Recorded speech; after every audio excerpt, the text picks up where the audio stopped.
Splash Live.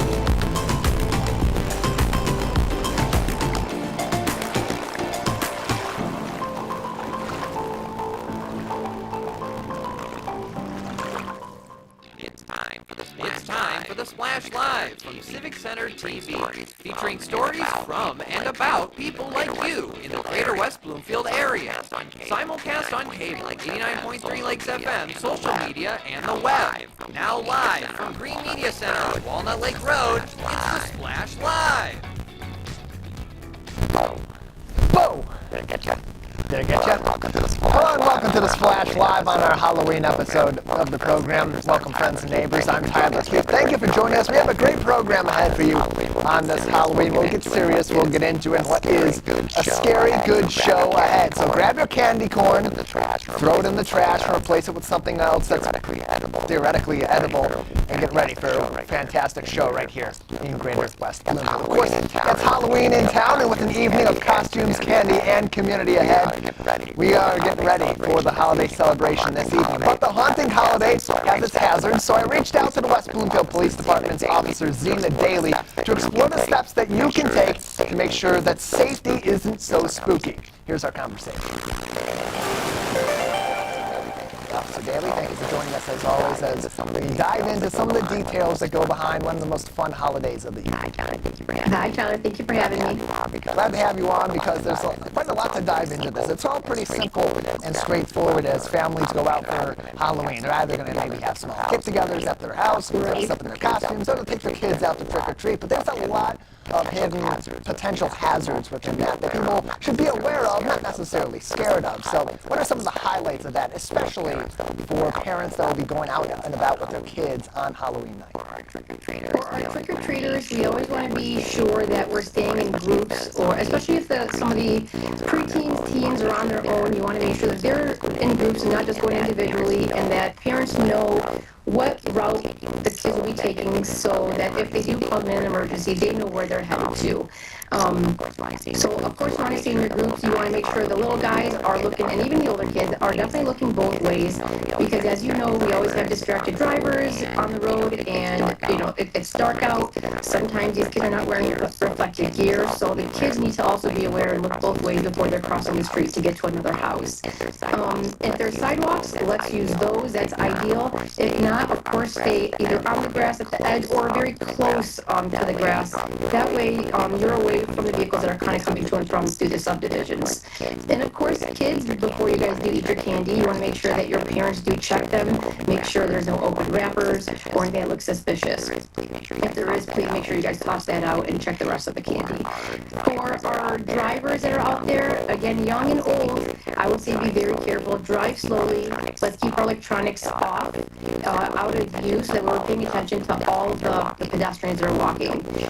Like we all know, kids will just dart across the street if they see something that looks exciting, or like maybe they're giving out some really good candy. So let's be aware, drive slowly, and make sure we're watching those kids that come between the cars. And that's usually where I think, you know, when you're not paying attention, the first thing that happens is a kid comes between the car and you're very close to them. So I would say, I'm sorry, go ahead, Tyler. Yeah, and to consider that for drivers too, because it's one of the first things you learn in driver's training, or you have to learn as you're undergoing some additional driver's training later on, is that you're supposed to yield to pedestrians. So this is an interesting thing, because in your neighborhood, or even out on some of the township roads here in West Bloomfield, there's going to be people walking in the streets or across the street a little bit more than normal. Does that change any of the expectations recommendations for drivers in our neighborhoods especially? I would say still, you still need to yield. Absolutely, drive slower than you normally would because there's so much more foot traffic.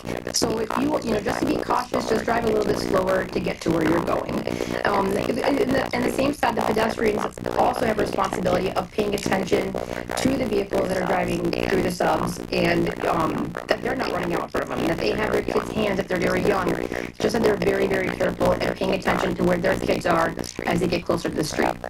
There have been in the past some curfews. I know other communities also implement curfews that say these are the times during Halloween night that you're permitted to be out and doing trick-or-treating. Sometimes it's neighborhood dependent, sometimes it's municipality dependent. Are there curfews in place in West Bloomfield that you're aware of, at least from the police department and township? As far as I know, typically it's 6 to 9 p.m. I know some kids do go a little later, and those are usually the older kids, the preteens, the teens. But after 10 o'clock, I would say absolutely don't. I would not open your door. I would turn the lights off and be done with it. All right, so we'll flip to the other side of this dynamic now, from the trick-or-treaters to the homeowners, because a lot of them love to get involved in Halloween, passing out the candy, getting to know some of the families in the community. It's a great way to do that, but it's also quite a vulnerable position to have people coming up to your doorstep, knocking on your door, seeing inside of your home. What are the tips from the police department for homeowners, especially those that will be participating face-to-face with trick-or-treaters in their neighborhood?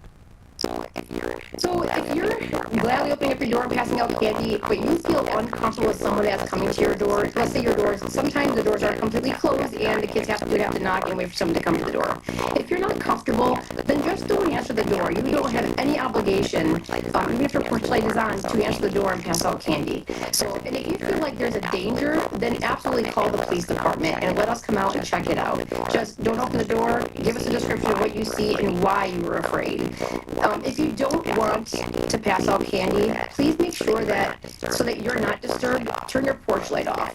For at least that time period, I know you probably want out through the night, which I always encourage lights on around the house, but during that time period, I would keep the porch light off so that kids know we're not passing out candy here. And once again, if you are passing out candy, please be aware of your pets. Make sure that as you're opening up that door, they're not able to run and dart out, and either attack the kids, or even if they're friendly, still running out into the road. So you definitely want to be careful with that.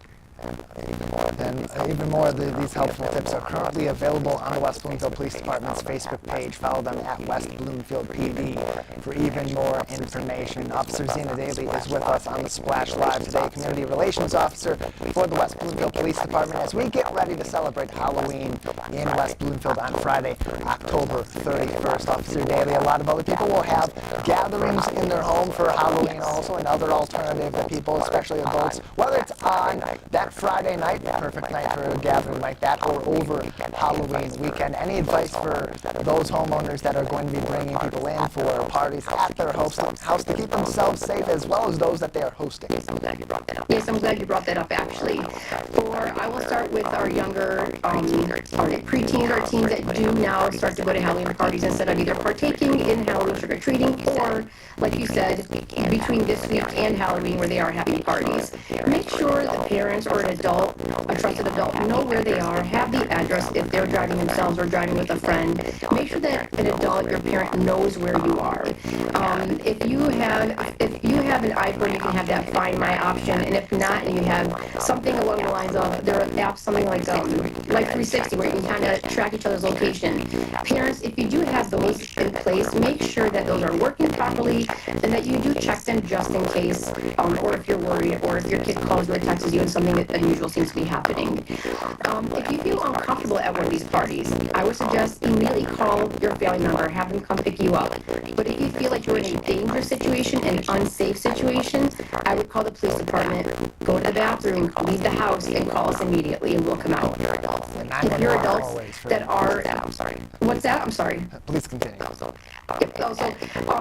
If you're going to adult parties where there are adult beverages, there's alcohol involved, please make sure that you have a sober driver. Make sure that you have Uber set up so that you can at least have a ride home, just as long as you are not the one driving home. There are too many people out there, a lot of traffic, if it's on Halloween, a lot of kids, and that's the last thing that you want. That's something that we want. So we just want to make sure that you remember to have your designated driver set in place. Yeah, definitely an even more important message as Halloween falls on a Friday night this year, a night where many adults will go out and have their fun for Halloween, and their own celebration may involve those adult beverages, and then have the combination of that with kids out and about in the community trick-or-treating on Halloween proper. So all Officer Daly information. Officer Daly, you mentioned earlier on, for parents and for kids especially, you mentioned for the kids, make sure your parents are able to check through your candy before you start consuming it after you go trick-or-treating. Really important message, and especially nowadays with all the different hazards that are potentially out there from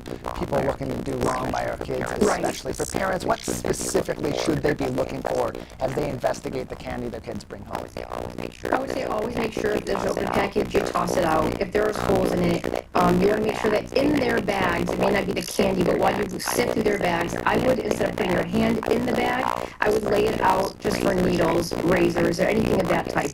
You don't want to get stuck with any of that. More information, helpful tips available on Facebook at West Bloomfield PD on the night of course, and anytime. If there's an emergency, dial 911 and get in contact with our first responders right away. Even more important to have that message as we head into Halloween on any Friday. Officer Daly, before we let you go, any other important advice that we haven't covered yet, or other things people should be considering as we head toward Halloween in West Bloomfield? Just make sure you're safe. Make sure that you have your designated drivers as you're going to parties between now and Halloween, and always, of course. Make sure that you know where your kids are, their location, that you have that conversation with your kids, our older kids, the ones, our preteens, our teens. Make sure you have the conversation of if you feel unsafe, you need to call us. If you feel uncomfortable, let's have a safe word.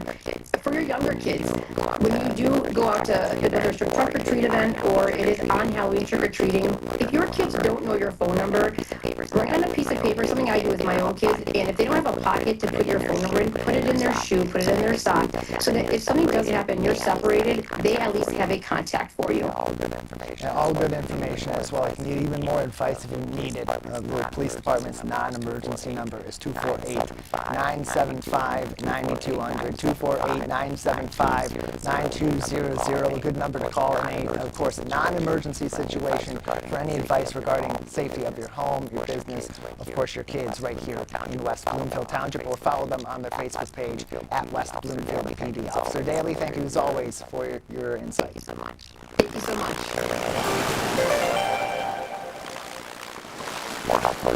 More helpful advice and information always available on West Bloomfield PD on Facebook. You can also follow on West BLM FLD PD on Instagram as well. Best place to go, facebook.com/West Bloomfield PD. Halloween can also have a scary effect on your mouth and teeth, especially for those who enjoy that candy on this holiday a little bit too much. So how can you celebrate the sweetness of Halloween without wrecking those pearly white teeth? Here are some helpful tips and information. Is Dr. Amira Woodruff from Caring Smiles Family Dentistry in West Bloomfield. Dr. Amira, thanks for joining us. Thanks for having me. Happy to have you on as we get ready for Greater West Bloomfield to celebrate Halloween this evening. A lot of people will partake in eating quite a lot of candy outside the norm of what they normally do. So what are some of the common issues with oral health that maybe aren't directly caused by Halloween, but this holiday may not actually help? Yeah, I would definitely say probably three things: cavities, crowns that are lost, so like pulled off with sticky candy, and broken teeth from hard candy. So like you mentioned, it doesn't always mean it's because of actually the Halloween day, but a lot of times it's from pre-existing issues that were there that the candy is kind of exposing. It often depends on the household. Every different family, every different group maybe will give out a different kind of candy or have that sitting around tonight at a party or in their office. And not all candy is created equal. It does have a different effect depending on what kind and what's the makeup of it.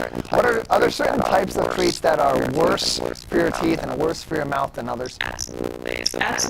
So kind of like I just mentioned, the sticky candy, that is going to be the one that is, to be honest, my favorite. Is the one to stay away from the most, only because it, like I mentioned, you pull off crowns. It can get stuck in the grooves of your teeth. So even if you're thinking you're doing a good job of cleaning everything off, there could be things stuck in the grooves. The best for your teeth is chocolate because it just kind of melts away, and it actually just is one of the candies that doesn't increase the incidence of cavities as much as something like sticky. That's an interesting point. That's an interesting point too, because people will enjoy the chocolate and think, oh, I'm having too much of this, it's going to wreck my teeth, and it might in that case, because if you overindulge, anything's bad. But the sticky candy that people may have as a one-off could actually be the worst of all of them. Interesting point. Kids, particularly, Dr. Amira, are going to be the ones that are going to flock toward the candy in mass tonight and throughout the weekend. So as parents are helping their kids celebrate the holiday, get into the Halloween spirit, and enjoy the candy they collect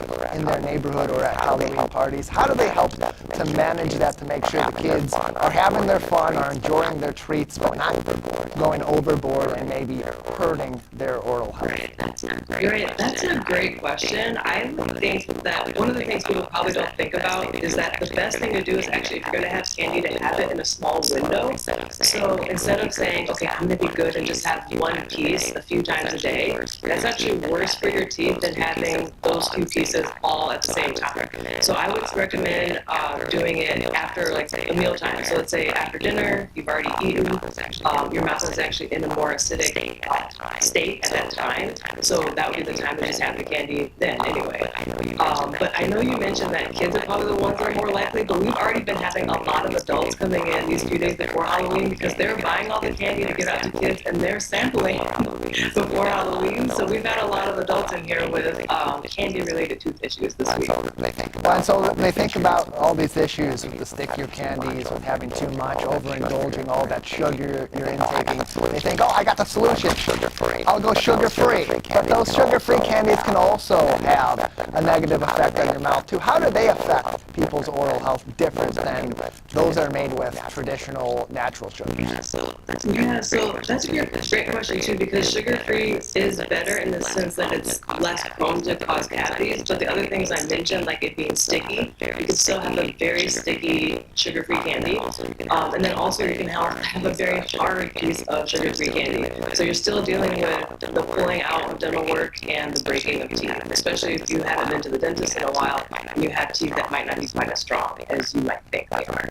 Dr. Ramira Woodruff is with us from Caring Smiles Family Dentistry in West Bloomfield as we talk about the Halloween holiday and how that might affect your teeth and your mouth. For more helpful advice from Caring Smiles, you can follow them on Facebook and Instagram. Both of those are at Caring Smiles FD, and then you can also follow them on their website too, caringsmilesfd.com. So when these dental problems come up as a result of Halloween, maybe it's on the day of or over the weekend, an issue with some candy or something doesn't feel right, what are some of the common mistakes people make before they end up going to their dentist to get that prudent care? I would say one thing that most people probably do is if you're trying to be really, really good and you have your candy and then you brush your teeth right afterward, it's actually more harmful to your teeth to brush right after. Instead, you should wait 30 minutes. When you have candy, it makes your mouth in a more susceptible state for cavities and also just a weaker state. It's a more acidic state. So if you're brushing your teeth right away, you can be damaging your enamel. If you wait 30 minutes, it allows your mouth to kind of rebalance, to re-neutralize, and then that's a safer time. So that is something that I think most people do not know. And for those that have braces or other dental appliances, kids and adults alike, should they be taking any extra precautions this Halloween to protect their mouth? It's all the same precautions. It's all the same issues. It's just there's way more in their mouth to break and to have those issues. So just being extra careful. And there's way more places for that candy to hide, around the brackets, around the wires. So to be extra careful. But I'm realistic. I'm not telling people to stay away from candy. I'm a sweet tooth dentist. You just have to be smart about it. That's why we're having you on. That's why we want to talk about this, because people are going to do it. They're going to participate. They're going to overindulge. It happens. It's Halloween. That's just the reality of the day. And they'll regret the next day, and then they'll stop. That's how it usually goes. So get this advice out there as soon as we can before they begin this Halloween weekend, especially with the entire weekend of celebration ahead in Greater West Bloomfield. Beyond, of course, brushing and flossing, what are some other tips that people people can take into account this weekend to maintain their oral health, especially considering they're going to be bringing in a little bit more of that stuff that typically does some damage? I would just say making sure not to fall asleep right after having candy. So for people we always encourage people to brush twice a day, morning and nighttime before bed. But for the people who are only brushing once a day, every single person is morning because they want their breath to be fresh. So if you are having candy and going to sleep, that's just going to put your teeth in a much worse situation. So just really getting into the habit of brushing before you go to sleep. Not just around Halloween, but every single day. It's a good opportunity too, lastly, Dr. Woodruff, for parents as they celebrate with their kids this weekend or even on Halloween Day specifically, to install some of those good habits into the weekend and maybe sneak it behind the reward of all that candy as well. How can parents use the Halloween weekend as a means to teach their kids some of the basics of dental hygiene?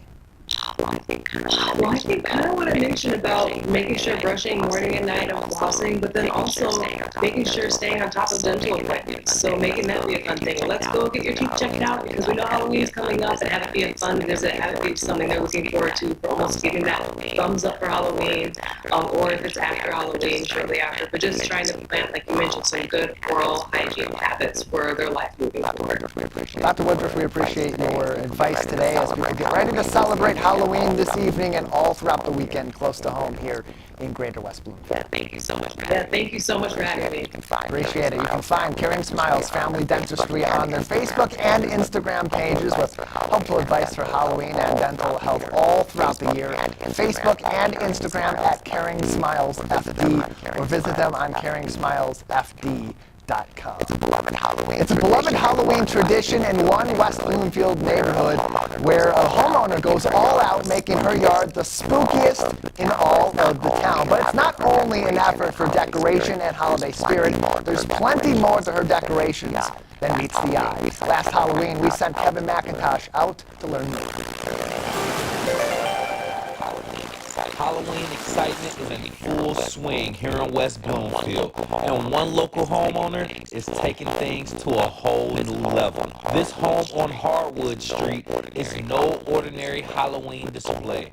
With over 100 inflatables and handmade decorations, it's become a must-see for the neighborhood and beyond. We caught up with Amber Pilati Riley, the creative mind behind this Halloween spectacle, to ask what inspired this Halloween effort and how it has grown over the years. Actually, my family had told me I was too old to go trick-or-treating anymore, so at 25, when I got my house, I decided instead of trick-or-treating, I would share the love of the holiday with everybody else, kind of give what I had received when I was younger. We've been here since 2011, which obviously we did smaller scale. I think we really started building up as of 2014. Every year just gets a little bit bigger, a little more. As of this year, we're up at least 30 new inflatables. So we do keep adding. I think there's 2 new fog machines this year. So, and then of course things from last Halloween that we get when we're on sale. So there's a lot of new stuff this time around. We also spoke with Amber's neighbors, Joe and Renee Seastat, about what this display means for this community. So we moved in the neighborhood about 7 years ago, and this was all going on back then, and it's just grown each year, probably 20% more things. And so we've attempted to rise to the challenge. We all come out as neighbors, and we're in our streets doing things like handing out hot dogs, handing out candy, doing movies, inviting all the neighbors to come together because we just love this neighborhood. We love the fact that Amber does this specifically to help the rescue pets. She, ever since we've known her, which is going to last about 6 years, she has been passionate about fostering rescue animals, and she's our go-to. We have a lot of pets too, and she just is amazing. She's got such a heart for animals, and so the fact that she does this specifically to raise money for a cause that's very dear to her heart is really cool, because people show up for it, and then they get the benefit of knowing that they're actually helping a good cause. In addition to spreading Halloween cheer, this display serves another purpose. A donation box sits right at the front collecting funds for a local animal rescue organization. The rescues rescues that we are helping this year is A Rejoiceful Animal Rescue, which is in Michigan in Clinton Township. We're also helping Purrs Abound, which is also in Michigan. They help with, Purrs does primarily cats. A Rejoiceful does both cats and dogs for finding them homes, and the money that we're raising is going to be split between both rescues 50-50. And we also, at our location, are accepting, if people want to drop off returns, we'll take the cans and bottles back for them and give the proceeds to the rescue, as well as if they have any gently used items for pets that maybe they've grown out of or don't need, we also take those to the rescues as well. On the intersection of Hardwoods and Green Road, this West Bloomfield house is a Halloween highlight. With Civic Center TV, I'm Kevin McIntyre. Something not so scary as we celebrate Halloween in Greater West Bloomfield. Close to home, the West Bloomfield Lakers are looking to bring the horror of Halloween to the gridiron this evening as the Brighton Bulldogs come to town to open the MHSAA Division I playoffs tonight at the Swamp. I spoke to head coach Zach Hilbers about the Bulldogs as he prepares his team for the playoffs, beginning with the monster that is the Brighton defense.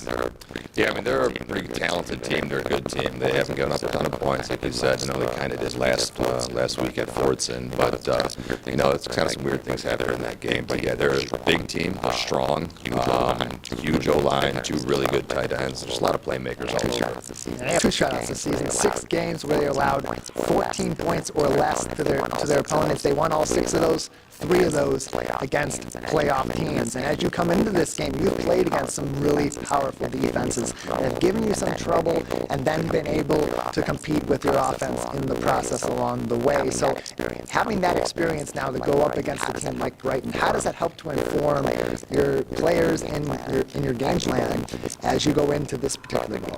Well, I think we just got to play complementary football. So, if our offense does a good job controlling the ball, our defense plays good defense, then, get a possession or 2 and you limit possessions, you're in a pretty good spot. But, it's easier said than done in the playoffs, and especially against a good team like Brighton, who, in their own right, have some pretty big, powerful kids, not only at the skill, but at the line, the running back. So, we know it's going to be a unique challenge. That offensive line chock full of upperclassmen, defensive line, really that front 7, mostly juniors and seniors with a couple of really talented sophomores in there. So this will be a really interesting matchup for your team because the way the playoffs shook out, you're going to have Brighton in round 1. Round 2, you're looking at either Heartland or Novi Detroit Catholic Central. Either one of those is going to be a really tough matchup, but everyone's going to be looking on paper at Catholic Central in round number 2, considering the result of your season last year and the fact that they're 9-0 and they're arguably the best team on paper coming into the playoffs in all of Division I. So as you look toward the playoff outlook, how do you keep the guys focused on round number 1 when there's so much different storylines ahead for the team, and it's tough not to look ahead a few weeks at your prospects for winning the title? I guess whether it's CC or Cass Tech or Clarkson or Grand Blanc, there's nowhere to hide in D1. Not the first round, not the second round. So we don't clearly look ahead like that because all we're guaranteed right now is this week and this game on Friday. And if we don't do the right thing, it's Brighton's going to be playing, whoever next week. So I think it might be natural for people to do that. I certainly do it when as a fan of the NFL or college football or whatever. But we don't get that luxury, so we don't let the kids have that luxury either. West Bloomfield taking on Brighton, 7 p.m. kickoff on Friday night at the Swamp. Should be a very interesting game as we kick off, as Coach Hilbert said, a Division I playoffs where there is absolutely nowhere to hide. We talk about that defense being incredible all throughout the season, the number of low-scoring games they've been able to force against their opponents. Have the Bulldogs, that offense, they're no cupcake either, going up against a couple of quarterbacks that they play that are sophomores that have had pretty darn good seasons. Don Magosta recently been their primary quarterback, but Jackson Buckley started off the season, the first 4 weeks, almost 900 yards, over 800 yards, nearly 900 yards of total offense between the air and on the ground. It's a dynamic and talented offense, so how do you scheme for that defensively, considering they can do a little bit of everything? No, you're right. Just from watching a few of their games, they can spread you out and they can throw it. They got playmakers at receiver. They got 2 really big tight ends that can block, they can catch, they can run after the catch. They got a pretty powerful running back that reminds me of some of the guys in our leagues that are just loads and really hard to bring down.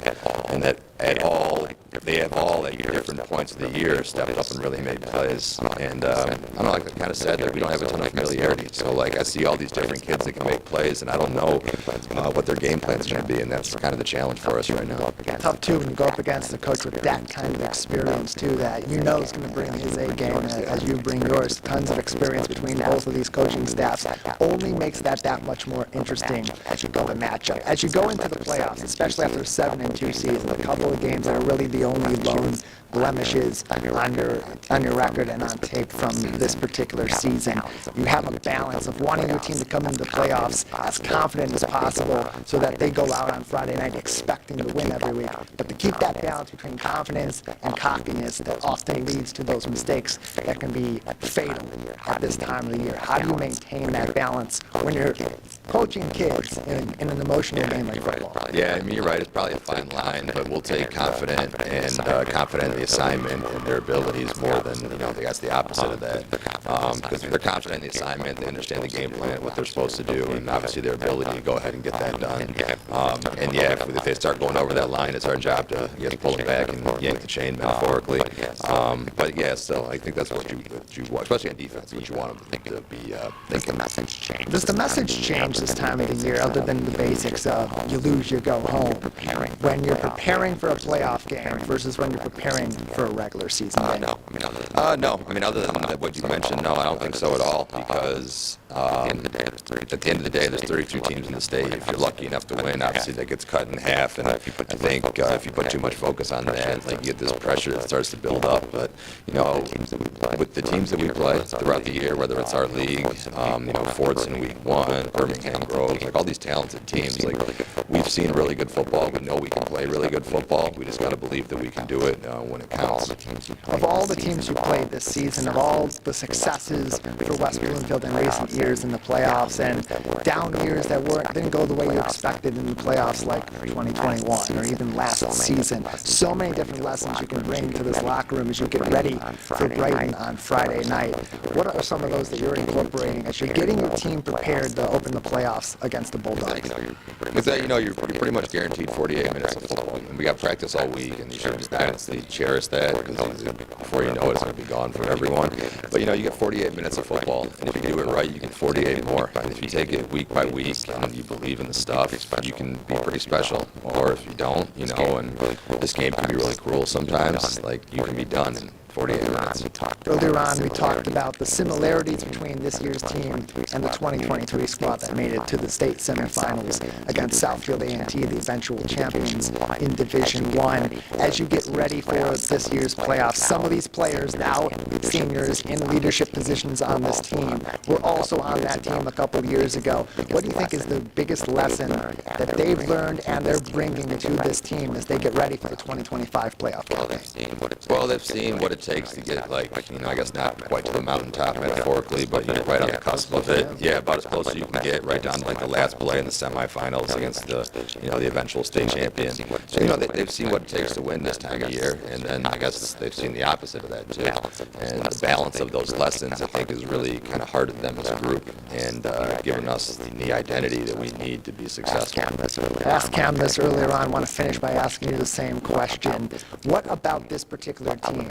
What element of this squad in 2025 do you believe puts them in a position where all goes well and they take care of business, they can win the state title? I'm a Michigan State guy, so I use the Tom Izzo term. I think we're pretty connected. And you can kind of use that in any way you think. Some people think about their team bond, close knit, whatever, but I think we're connected on both sides of the ball.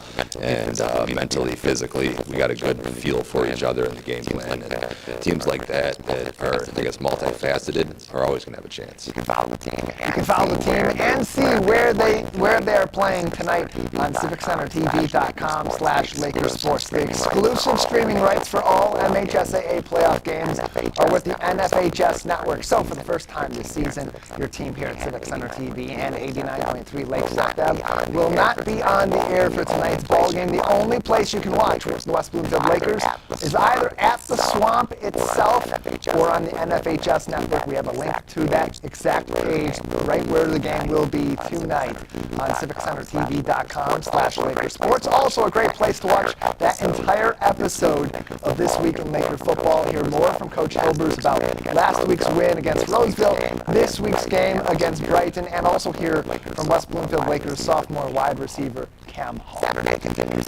continues a tradition in the West Acres neighborhood right here in West Bloomfield, uniting a community in support of local artisans, makers, and small business owners at the annual West Acres Craft Show.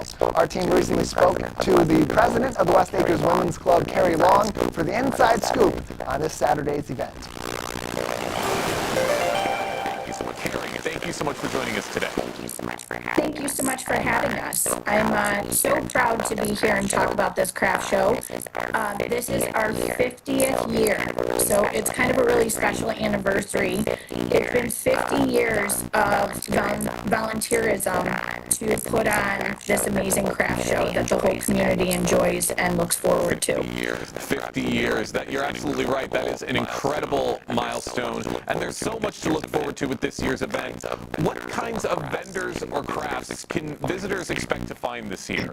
So we always try to be diverse so that everybody that comes can find something that they love or can't live without. So we have textiles, clothing, a lot of soaps, lotions, jewelry.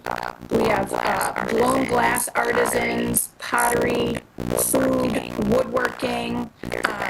There's a vendor that has a lot of knitting, beautiful baskets, kind of creative stuffies, things like that. So we really have a little bit of everything. It certainly sounds like it's something for everybody, and all just in time for the holiday season, which is even better. Now, I'd imagine, especially with such a big event like this, a lot of people want to get involved, a lot of people want to be at this show. How do you go about selecting or inviting artisans to participate in the show? Well, since we have been around 50 years now, artisans want to get involved and want to be a part of the craft show because they know what a great community it is and have had great success. So a lot of artisans have reached out, sent emails, filled out applications, things like that in the spring. And then the Women's Board takes a look at it and we decide which artisans we would like to invite to be a part of the show. Perfect, pretty easy system and great opportunities for all of these artisans to become involved. Now, Carrie, I am curious, how would you say this event brings together both residents and visitors from outside of the community? Well, the entire show is put on by volunteers. It's all volunteers in our neighborhood, and it's a great way to put this on and invite residents from outside of our community to come be a part of it. It's just a great event to put on and invite everyone. Certainly sounds like it, and sounds like volunteers play such a very integral role in helping this show to become what it is every single year, wouldn't you say? It's our secret sauce. It's our secret sauce. That's exactly right. That's right. You can never forget the secret sauce. For those just joining us right now on the Splash Live, I'm talking with Carrie Long, the president of the West Acres Women's Club, talking about this year's West Acres Craft Show that's taking place on November 1st from 10 to 4. Now, Carrie, in what ways would you say that the craft show contributes to promoting local art and handmade craftsmanship? Well, I think it's a great way to invite them to showcase these artisans and makers, and then we work hard to do segments like this, and thank you again for having us, to promote all over Facebook, social media. We really do try to promote this as much as possible to have a great turnout to support the artisans.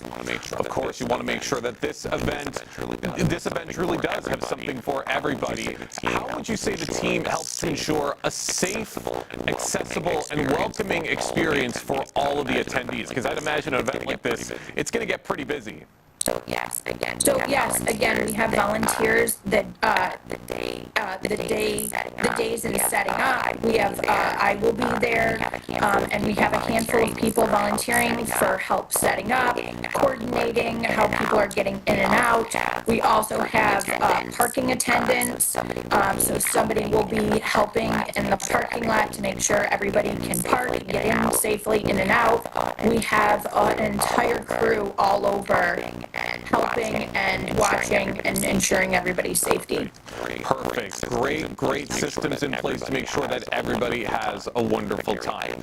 Now, Carrie, I am curious, how long have you been involved with this craft show, and what would you say is maybe one of your favorite aspects or traditions that's associated with it? So I feel very blessed that this is the first year that I've been able to be a part of the team and putting it on. And that's been an amazing process because for years since I was a kid, I've been attending this craft show. So it's so wonderful to be a part of putting this on for the community when for so many years I was always one of the ones that was just looking forward to be able to go. I love that. You were such a fan of this craft show for many years, and now you play such a big role in helping to bring this craft show to so many people. I love to hear it, Carrie. What advice would you maybe give to first-time visitors hoping to make the most of their experience at this year's event? Always get there early. It's like with anything. Always get there early. That's absolutely right. Get there early. Make sure you get a good lay of the land and you know exactly what you want to get. Carrie, last question before we wrap things up. Where can people go to gain a little more information about this year's craft show and maybe of some of the people that are going to be at the craft show? I would check out on Facebook. We've got a great spot to check it out on Facebook. West Acres Craft Show. I would start there, and then on top of it, we'll have lots of signs and other ways to see. But I would always check social media. It's become a great way to really reach many people. That's the place to go to learn more about the West Acres Craft Show that is going to be taking place on November 1st. Carrie, thank you so much. You can check out our website, which is up right now as well. So the website's always a great place to check as well. You are absolutely right. For more information about this craft show, Carrie, thank you so much for joining us today here on the Splash Live. Thank you for having us. West Acres Craft Show. West Acres Craft Show, Saturday, November 1st from 10 a.m. to 4 p.m. That'll be about 3700 West Acres Drive in West Bloomfield. That's in the West Acres neighborhood, just south off of Commerce Road, right here in West Bloomfield. Next week, the Greater West Bloomfield community celebrates its heroes of past, present, and future that all served our nation or will serve our nation in the future. The annual Heroes Appreciation Breakfast airing live right here on Civic Center TV. Earlier this month, Jake Schaff from our team got a special preview of the event with the chief organizer of the Heroes Appreciation Breakfast this year, Bernadette Hudgens from West Bloomfield Parks.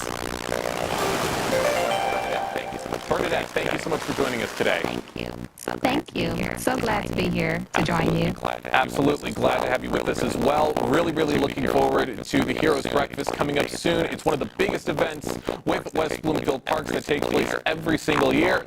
How long has this event been going on, and what does it mean to West Bloomfield Parks? I'd say a little over 10 years. This program has been a program that is one of those things that is a staple in the community.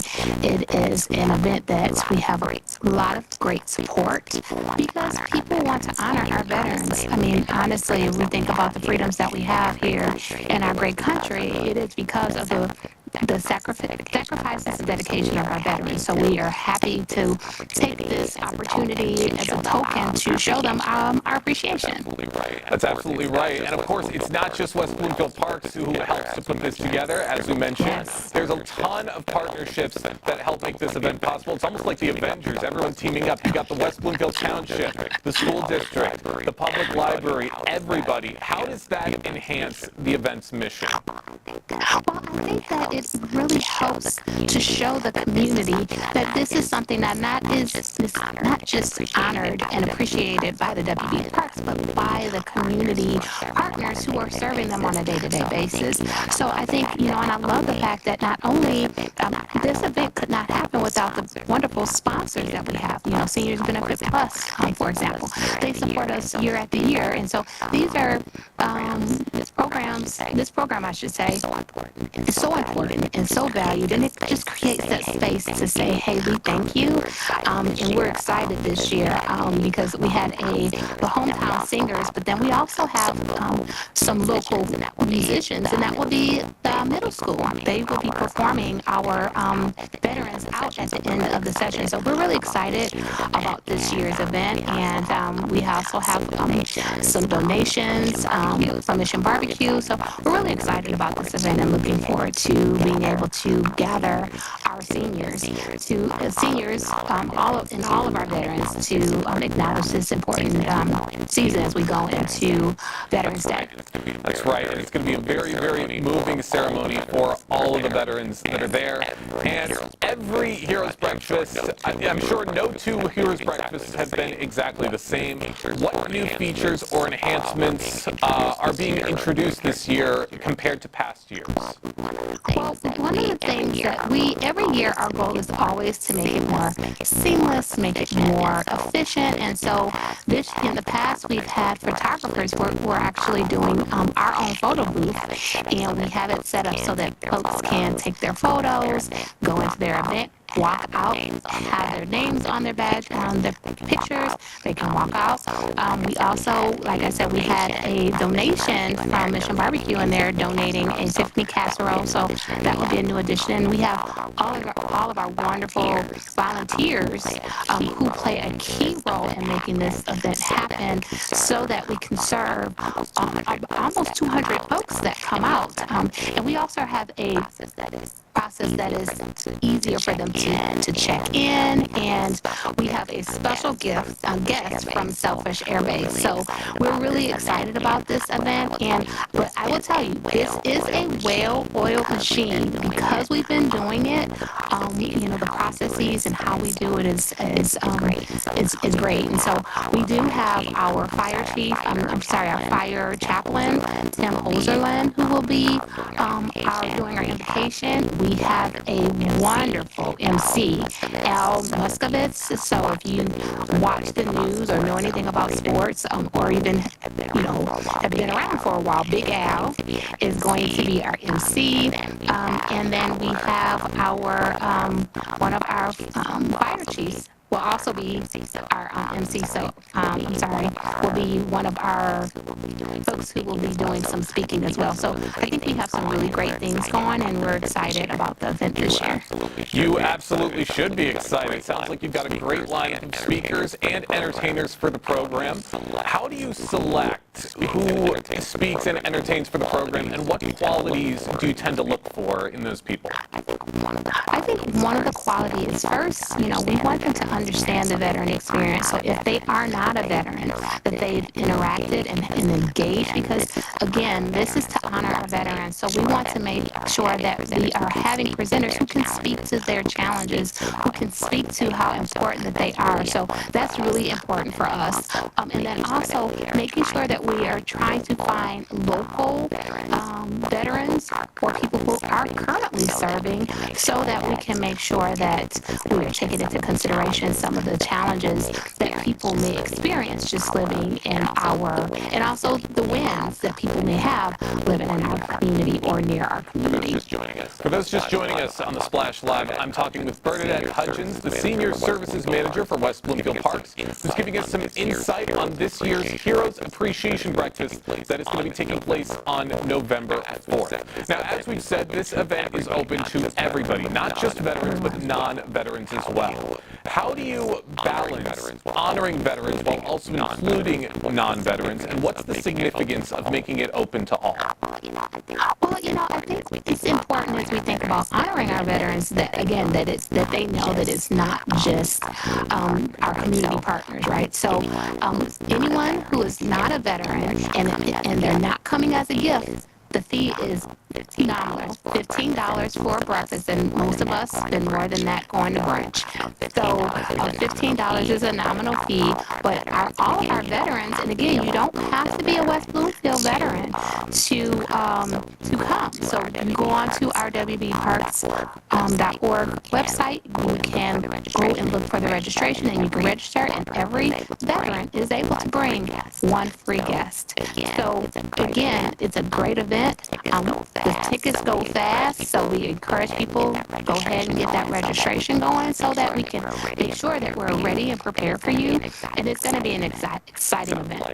Sounds like it, and I hope that there are a lot of veterans that end up making their way over to West Bloomfield Middle School to celebrate this event. And as this has been going on for a few years, I'm curious, what has the response been from the veterans who attend, especially the ones that come back every year?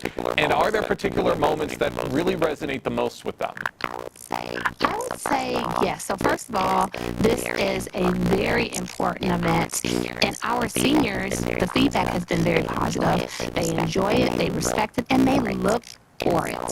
And so, we are always thinking about how to make things better and greater, and we received feedback. Last year, we happened to have it on a Saturday, and we received feedback that there was a preference because of our Jewish veterans would like it to be on a weekday. So we were able to work with the school, and because the day of voting is a day that we know automatically that the children are not there or will be leaving, we can make sure that the space is open. So, and it was a question of, wow, you're having this event on the day of voting. And I would say, as we think about one of the wonderful things that our veterans fought for, and that's for our democracy. So having it on the day of voting, I think, is a way to also commemorate one of the key things that they fought for in regards to our freedom. So it's going to be a great event. And the wonderful thing about it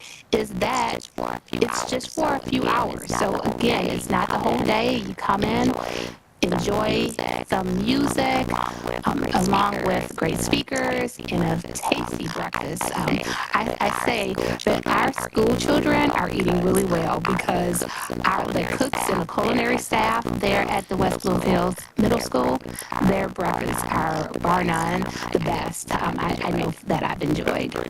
That's great to hear. And that's very interesting to hear the thought process in terms of choosing the day. And it makes a lot of sense. It's a day that everybody is thinking about our country, and of course that means it's a day we're thinking about our veterans. So it all makes sense. I think that that is a great decision. I got a couple more questions before we wrap things up, Bernadette. What would you say this event means to the families of veterans and their service members, and how would you say this impacts them specifically? I love that question because I think it speaks to how honored and appreciative that they have that we have an event like this, that they can say, not only do I care about my veterans, but there is a level of respect and honor, and also we appreciate the family members, because if you are a family member of a veteran, there is sacrifice. There's sacrifice that you would have made that otherwise other people may not have experienced. So you've given up a lot as a family member of a veteran, whether you are a child or even a grandchild, because there are stories and also experiences that they may have that impact them today. That's absolutely right. It's important that these stories are preserved, and it's great that this is going to be an amazing event to help tell those stories and to celebrate these veterans for everything that they've done. Last question, Bernadette. Looking ahead, how would you like the Heroes Appreciation Breakfast to evolve or expand in the future? I think we're constantly thinking about how to make the program better. And so I think last year we had a video that was done. So I'm really hoping in the future that we can do some things more with the students to be able to engage veterans who may not only show up, but also just to make sure that we take into account people's stories, people's experiences. And it's always wonderful to hear a speaker, but it's something that is to be said about a person and real, a person who may just be a regular guest and may not have been a corporal or a sergeant, but as a private who have had experiences. So I think thinking about how we can continue to engage our participants in the program, I think that's one of the things that I'd like to add as I think about with this program, broadening and having it grow in the future. Well, we can't wait to see what's to come with this year's event and for everybody to be celebrating all of this fun on November 4th. Bernadette, thank you so much for joining us today here on The Splash Live. My pleasure, and anytime. You can watch the entire show live on Tuesday, November 4th on Civic Center TV. A link will be posted on our homepage to view it live during the show, and you can also find it on our YouTube and Facebook pages as well. More information on civiccentertv.com on Tuesday, November 4th. West Bloomfield is home to one of the largest Chaldean communities in the entire United States, and now the new Chaldean Community Center here in West Bloomfield is hosting classes that are helping to preserve the historic Chaldean language. Jake Schaff from our team recently spoke to Farah Shamami from the Chaldean Community Foundation to learn. Farah, thank you so much for joining us today. Hi, Jake. Good morning. Thank you for having me on today. Of course, good morning to you as well. I'm going to jump right into it. What inspired the Chaldean Community Foundation to include Chaldean language courses as part of its new West Bloomfield Center offerings? So I'm sure many people may know that there is another Chaldean Community Foundation in Sterling Heights, but this location here in West Bloomfield, the focus is on cultural preservation. And one of the things that we'd love to preserve is the Chaldean language. We have started classes for youth as well as adults. We kicked off in the summer and had a class for teenagers. It was very well, the response to that class was amazing. We had nearly 17 kids take that class that came in every Monday and Wednesday from 9 to 11 a.m. for 6 weeks. Great, and that's awesome that these classes have already made such an impact on the community. How would you say these classes help to preserve and strengthen the cultural identity of the Chaldean community, especially among younger generations? Well, being born and raised here in America, we spoke primarily Arabic or Chaldean at home. But going to school, English is where we learned and picked up a new language. But then it was difficult to learn a second language, and so now a lot of the youth regret not learning the language at home. And so a lot of people are, again, they're very eager to register and start the classes. I'd imagine so. Now, as you mentioned, there already have been a few classes that have taken place, and there's another wave of classes that is taking place right now. How has the community response been so far to the introduction of these language classes in West Bloomfield? What have some of the students had to say? The students are amazing. They walk into the class and they're greeting each other and the instructors in Chaldean. So another word for hello in Chaldean is shlama.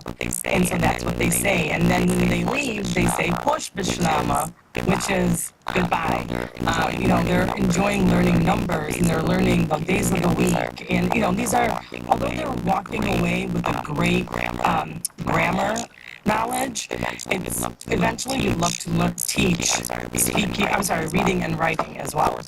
Of course, and I like that these classes are making it so that you enter a class and you're already speaking the language, kind of like the language classes that I've taken throughout high school and through college. It's a language course, and that's exactly what you are meant to do. So that's perfect. Getting that experience out of the way is perfect.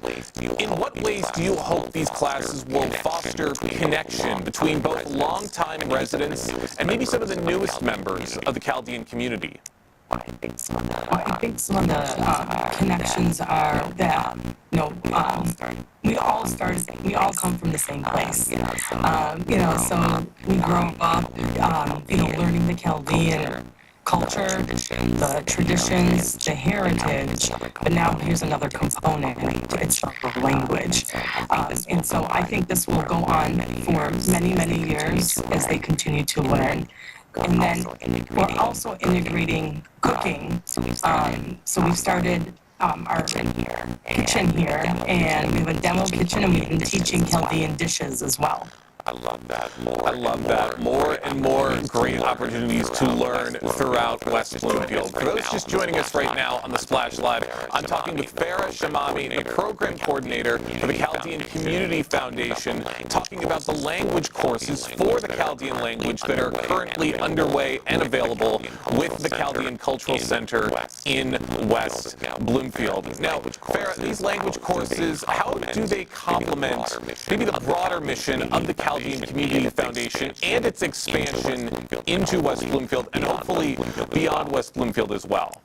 So we're looking, part of it is to, again, preserve the culture.